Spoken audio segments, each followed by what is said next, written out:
Yeah, good morning mga ka-alright, no? At ito, pauta kami sa site Kaladintin. Dito kami umikot dahil sarado dun sa ano, sa release.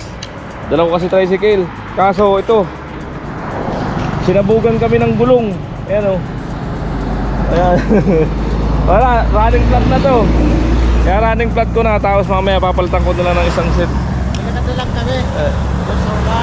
Malayo yan. Sabit na lang kayo dyan, no? Para iangat niya. So ayan mga ka-alright, ito at napadaan tayo sa motor shop. Ayan. At ito, bibilihan ko ng gulong. Ayan, kuya, magkano ang gulong mo?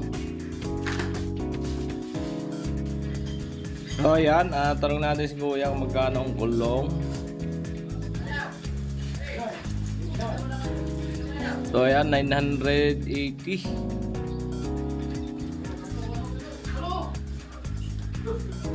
So ayan, maraming salamat kay kuya. Ayan, binigay sa atin ng 900. Naka-discount na tayo.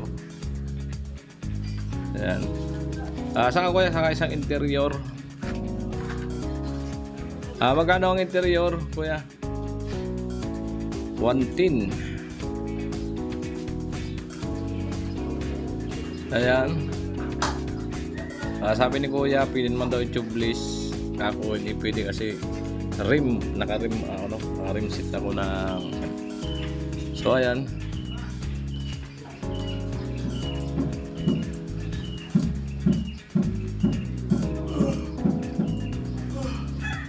So ayan, sabi ni kuya ay 1,010. So ayan, nakatawad tayo.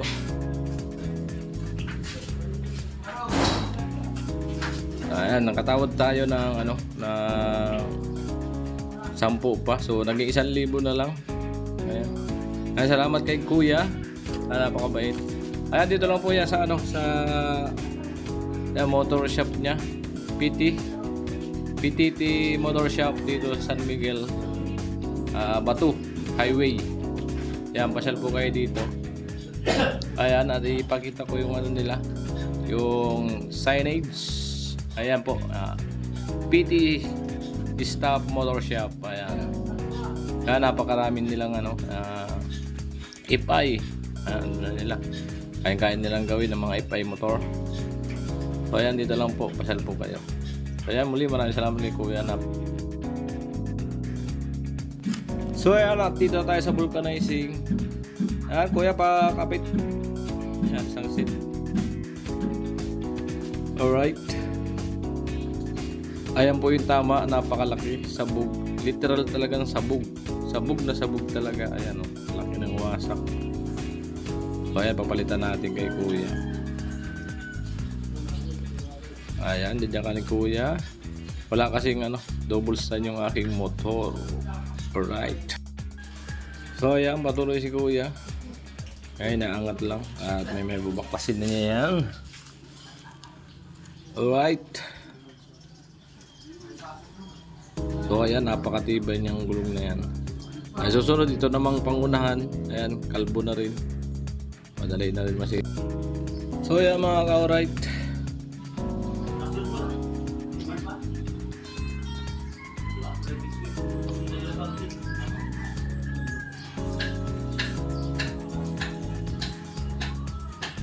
So ayan, yung sapper ang ating gulong na binili. So matagal yan bago mapudpud.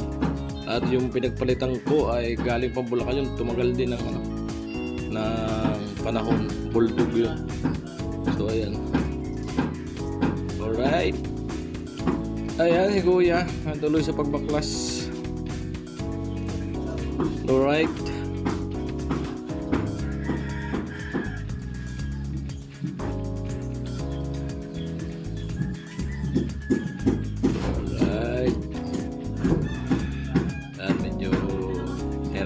Sa pagbaklas. Ayan. So ayan mga ka-alright, no? At yun talaga, pag inaabot ka na malas ay darating talaga yan. So buti na lang hindi kami nasabugan sa Ligaw kahapon nung pagpunta namin ni Papa. Ayan. Buti dito na lang sa sa Kapatagan. Kung sa bundok Kalamura ay grabe ang sakripisyo namin dahil bibihira ang motor shop doon na pwedeng bilhan ng gulong. Ayan. Grabe. Literal talagang sabog. Napansin niya ni Papa. So ayan, napansin niya ni Papa kahapon na labas na yung ply ng gulong. Sabi ko, oo nga, manipis na. At sige, antayin na lang natin na na sumabog. Saka natin palitan. So ayan, hindi na nga tumagal. Sumabog na nga kanina. So ayan, mabaklasin ko kuya. Ayan, isa na ni kuya baklasin. Ayan. So ayan, medyo matigas-tigas baklasin kasi ni-running plat ko. Malayo-layo rin yung running plat, may sakay. So ganun na pag na-running plat, medyo matigas-tigas talagang baklasin yan. Ayan, nahihirapan si kuya. Medyo matigas, makapit. Kasi umipit na yung interior. Ayan.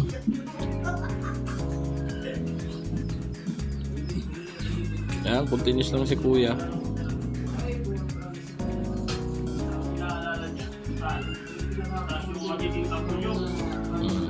Ayan o. Ayan eh. Kasi kumapit na yung interior.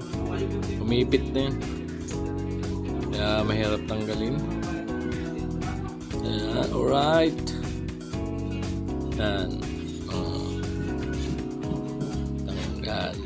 Ayan, madali nang tanggalin pagka ganyan na ugot na interior. Kaunting sikot na lang yan. Ayan. At kaunting palo. Tanggal na yan sa rim.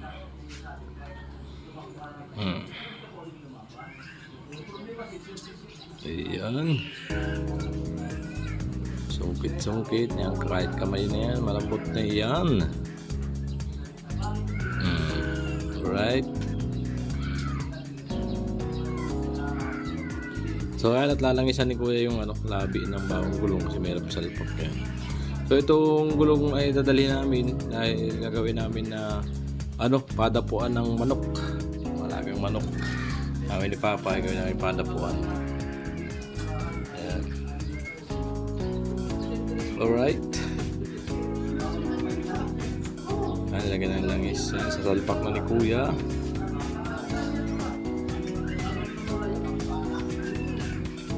Ayan, salpak.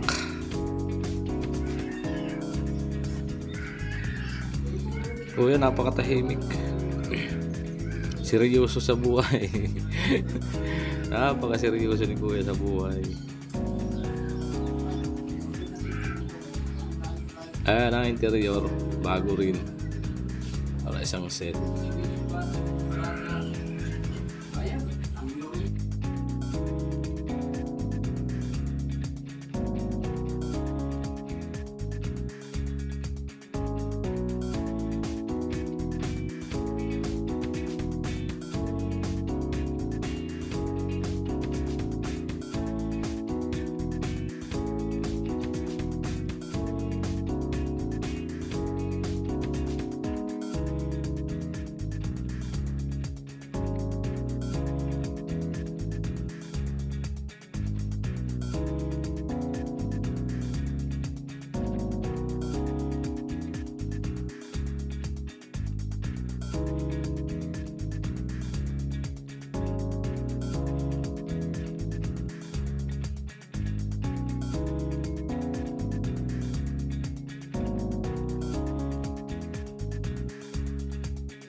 So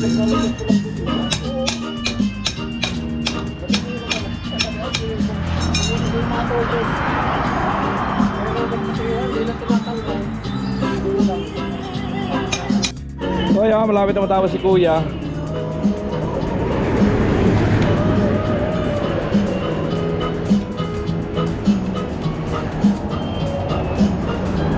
Wala, inaabot tayo ng alat na sabugan.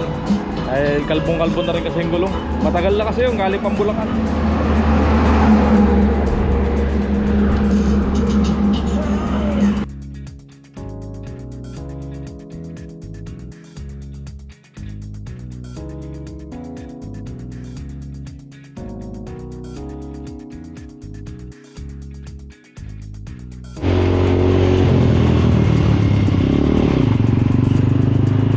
Nagbabike ko, ang taas.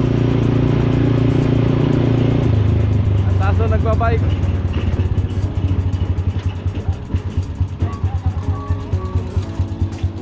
Ang taas. Amoy!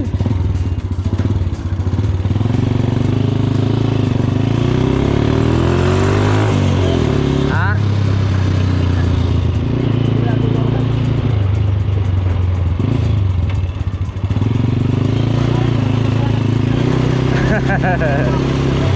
Ha? Oh, ganda po. Ganda nung ano, yung drop side. Nakamura na lang yun, yung mga Toyota.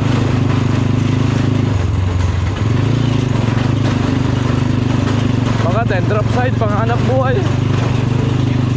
Panghakot, ano?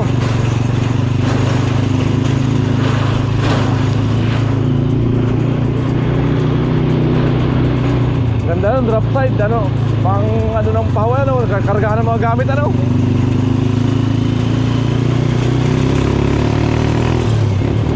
May project eh.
Ayan na, umpisa na si Kuya sa paggamit ng interior. Papasok na.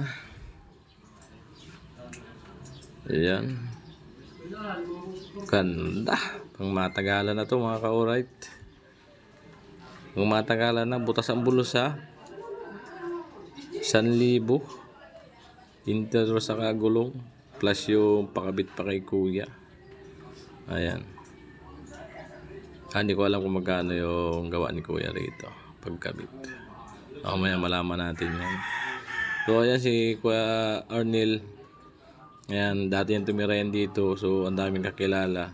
Ayan, kakilala rin niya. So tinatanong niya doon sa nag-vulcanize kung kilala niya yung ano niya, manugangan diyan sa ano, sa kabilang kalsada. Sabi ni Kuya, amo, bistado. Ayan. So ayan, nanghingi kami ng ano, ng mga use na gulong na hindi na pwedeng gamitin karagdagan sa para sa ano, sa padapo ng manok. Ayan, sa mga alagang manok. Ayan, papadapuan namin ni Papa. Ayan, dumadami na po yung alaga naming manok ni Papa para may libangan yung matanda. Ayan, nagbili-bili tayo at dagdagan natin yung mga manok para yung paglibangan hindi umuwi siya ng summer. Kung pag walang libangan yan, uuwi ng summer. Ayan si Papa. So ayan.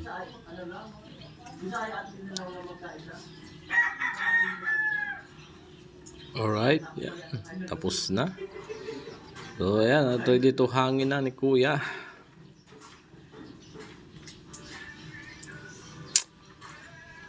Ayan, may mga papalo-palo pa sa may nalalaman. Alright. Ayan na, hangin na na. Hangin na na.